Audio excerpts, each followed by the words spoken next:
काया में, शरीर के अंदर, काया के अंतर्गत कितना भी रोग, कितना भी रोग,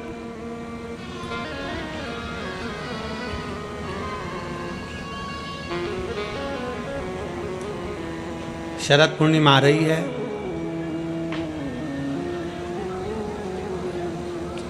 सोलह तारीख के रात्रि के समय पर, शाम का समय हो, प्रदोष काल का समय हो, अगर डॉक्टर ने कह दिया कि शरीर में ये रोग है और ये रोग जाने वाला नहीं है, ये रोग समाप्त होने वाला नहीं, एक बेलपत्र, एक दुर्वा और एक चावल का दाना, सफेद चावल का दाना, एक दाना मात्र अक्षत का, सोमेश्वर भगवान शंकर के नाम का उच्चारण कर कर, जरा ध्यान देंगे सभी लोग। जैसे ये शिवलिंग है, ये जलाधारी है, और ये जलाधारी के सामने से जो जल बहता है, गणेश जी, कार्तिकेय और अशोक सुंदरी का जो स्थान बीच में है, शिवलिंग का जो जल बहकर नीचे की ओर आता है, यहाँ जो जगह होती है, आप लोग आस्था चैनल के माध्यम से आप इसका स्मरण कर सकते हैं। और दूर दूर अगर दिखाई नहीं दे रहा हो तो आप उसको बाद में चैनल पर, कथा के बाद में आप लोग आस्था चैनल खोलकर या यूट्यूब पर उस कथा के अंतर्गत आप उसको देख सकते हैं। ये शिवलिंग जलाधारी, जल बहने का स्थान, ये शिवलिंग के सामने जो स्थान होता है, यहाँ से पानी चढ़ाते हैं तो बहकर जो नीचे आता है, जितना मोटा ये जलाधारी का स्थान होता है, इसी स्थान पर एक चावल का दाना, एक दुर्वा, एक बेलपत्र खड़ी की खड़ी यहाँ समर्पित करें। बेलपत्री का डंडी का मुख नीचे हो, बड़े पत्ती का मुख ऊपर की ओर, दुर्वा का भाग ऊपर की ओर हो, चावल का एक दाना यहाँ समर्पित कर दें। और बाबा देवादिदेव महादेव को यहाँ समर्पित करने के बाद सोमेश्वर महादेव का श्री शिवाय नमस्तुभ्यम का स्मरण कर कर अपने रोग, जो भी बीमारी है उसका स्मरण कर कर बाबा से प्रार्थना करें। उसमें से बेलपत्री और दुर्वा दोनों को लेकर आएं, हटाकर कटोरी में रख लें। एक लोटा जल प्रदोष काल में शंकर भगवान के मंदिर में समर्पित करते हुए और बाबा को प्रार्थना करें। और वो दुर्वा और वो बेलपत्र दोनों को लिए, दुर्वा को उसी शरद पूर्णिमा की रात्रि को चबा चबा कर अच्छे से खा लें, जो एक दुर्वा आप लेकर गए हो। और बेलपत्री को दूसरे दिन सुबह के समय पर जब उठने के बाद, ब्रश आदि करने के बाद, स्नान आदि करने के बाद, भोजन आदि करने के पहले उस बेलपत्र, जो छोटी सी बेलपत्र, उसको चबा चबा कर खा लें। कैसा भी रोग है उसका 15 दिन बाद जांच वापिस कराएं, धीरे धीरे उस रोग में आराम लगना प्रारंभ हो जाए। कैसा भी रोग। शरद पूर्णिमा पर चंद्रेश्वर महादेव की शिव महापुराण की कथा फिरोजाबाद के इस पवित्र प्रांगण के अंतर्गत आप और हम श्रवण कर रहे हैं। शिव तत्व की प्राप्ति कैसे हो।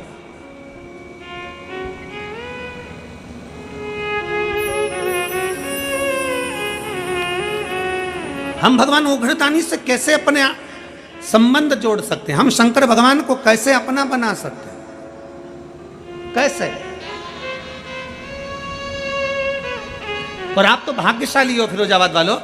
सबसे बड़ी बात तो यह है कि 5 दिन की चंद्रेश्वर कथा तुमको मिली है रोगों के मुक्ति के लिए, रोग समाप्ति के लिए।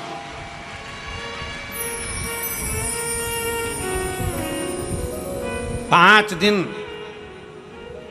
हम मना नहीं करते कि तुम्हारा व्यापार मत करो, खूब व्यापार करो, खूब दुकान पर बैठो, खूब जहां तुम्हारा मन पड़े वहां बैठो, पर 5 दिन में से एक दिन ऐसा निकालना कि कथा के पंडाल में बैठकर, कथा की साक्षी में बैठकर, इस पवित्र भूमि पर, जहां हमने पहले भी कहा बस स्टैंड पर रुकती है, ट्रेन रेलवे स्टेशन पर रुकती है, हेलीकॉप्टर हेलीपैड पर उतरता है, और मेरे शंकर भगवान का नंदी शिव महापुराण में उतरता है। उसका स्मरण करो। इस पवित्र भूमि पर बैठकर भगवान शंकर के विरल भक्ति को धारण करो, धारण करो, उतारो अपने। शिव अविरल भक्ति देते हैं।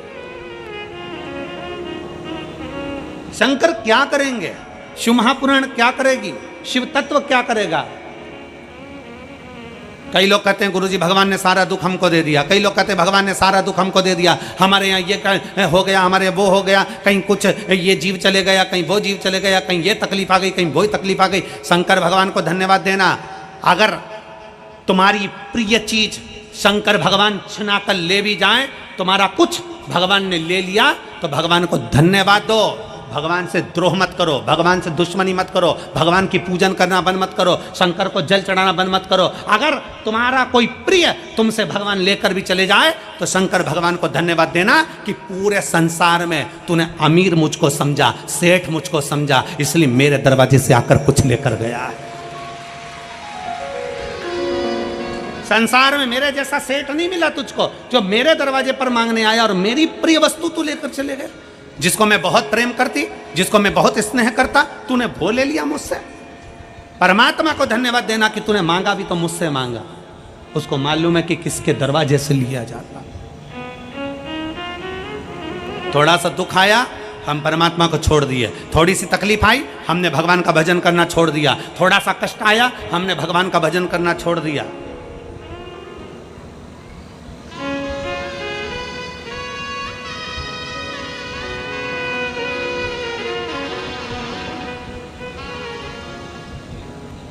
जरा विचार करिएगा। दुनिया के लोग कहते हैं गुरुजी मैंने पूरी किताब लिख दी। कोई कहता है गुरुजी मैंने पूरे पेज भर दिए। कोई कहता है गुरुजी मैंने ये लिख दिया। कोई कहता है गुरुजी मैंने दुकान भर दी। कोई कहता है गुरुजी मैंने घर भर दिया। कोई कहता है गुरुजी मैंने ये भर दिया। कोई कहता है गुरुजी मैंने वो भर दिया। तुमने दुकान भरी, घर भरा, किताब भरी, कॉपी भरी, तुमने जो भरा, भरने में कुछ खाली भी हुआ है। किताब भर रहे थे, कॉपी भर रहे थे, तो पेन खाली हुआ। बोलो हुआ कि नहीं हुआ? जम के तो बोलो जरा, आवाज लगाओ जरा। हुआ? कॉपी भरी तो पेन खाली हुआ।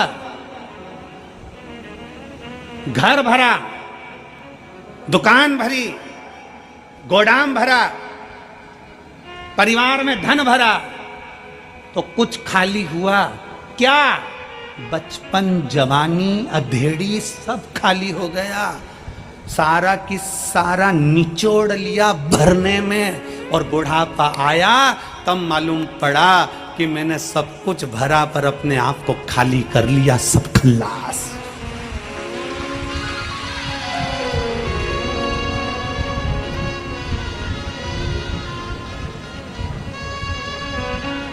कौन सी सरकार है जो बुढ़ापे में नौकरी देती है? चलो बताओ, कोई सरकार है जो तुम्हें 60 साल के बाद नौकरी देगी, 70 साल के बाद नौकरी देगी? अरे बोलो जम के, कोई है? नहीं। कोई शासन, कोई प्रशासन, कोई सरकार तुम्हें 70-80 साल की उम्र में नौकरी नहीं देते।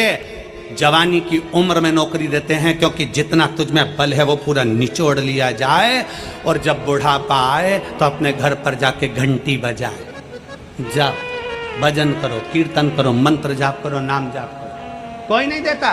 पूरा खाली कर लेते हैं, तब तुम्हें वापिस भेजते हैं। उसी तरह शिव महापुराण की कथा कहती है, खाली हो रहे हो तो उसके साथ थोड़ा थोड़ा भरते चलो।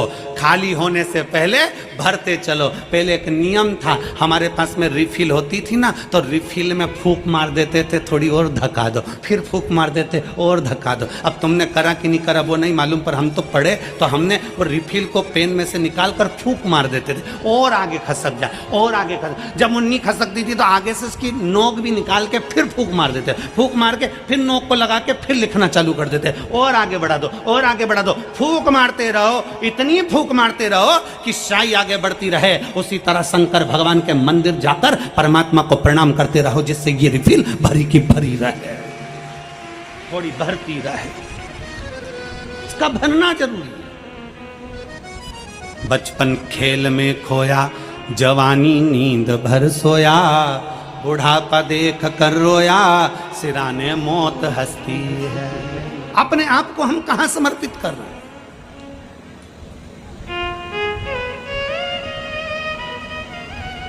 अपने आप को हम कहां दे रहे हैं?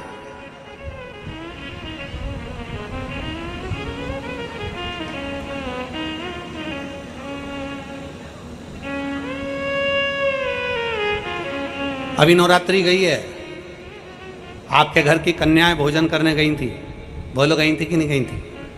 अरे बोलो तो जम के, क्या बनाकर भेजा था आपने? उस कन्या को क्या बनाकर भेजा था? देवी दुर्गा बनाकर भेजा था। फिरोजाबाद वाले कम बोलते हैं क्या? अच्छा, मैं समझा कि मौन व्रत ले लिया हो तुम सब ने। बनाकर भेजा था। हमारा भी निवेदन है बेटियों से, कितनी बेटी हैं यहाँ? खड़ी हो जाओ तो जरा, जिनकी शादी नहीं हुई खड़ी हो जाओ, छोटी से लेके छोटी, बड़ी से लेके बड़ी, खड़ी हो जाओ, हो जाओ हो जाओ, बिना संकोच के बेटियां बोल। मेरा इन बेटियों से निवेदन है, जितनी खड़ी हैं और जितनी आस्था चैनल पर कथा सुन रही हैं, जितनी फेसबुक यूट्यूब पर कथा सुन रही हैं, दुर्गा बनिए, काली बनिए, झांसी की रानी बनिए, पर लव जिहाद का शिकार मत बनिए।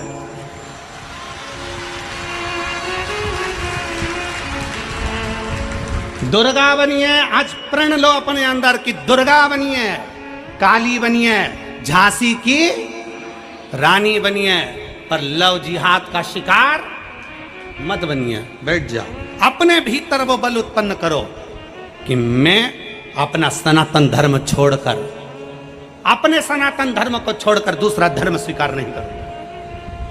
मैं शिव के मंदिर जाती हूँ, शंकर को जल चढ़ाती हूँ, मैं शंकर के मंदिर जाती हूँ, शंकर के मंदिर में सफाई करती हूँ, मैं शंकर के मंदिर में जाती हूँ, झाड़ू लगाती हूँ, मैं शंकर के मंदिर में जाती हूँ, पोछा लगाती हूँ, मैं शंकर के मंदिर में जाती हूँ, सोमवार का व्रत करती हूँ, पशुपति व्रत करती हूँ, 16 सोमवार करती हूँ, संकट सोमवार का व्रत करती हूँ। मैं वो सनातन धर्म से जुड़ी हूँ जो चंद्रमा को देखकर फिर भोग लगाती हूँ, मैं चंद्रमा और सूर्य की पूजन करती हूँ। अपने सनातन धर्म को छोड़कर कोई धर्म मुझे स्वीकार नहीं, क्योंकि मेरे सनातन धर्म से बड़ा कोई धर्म नहीं।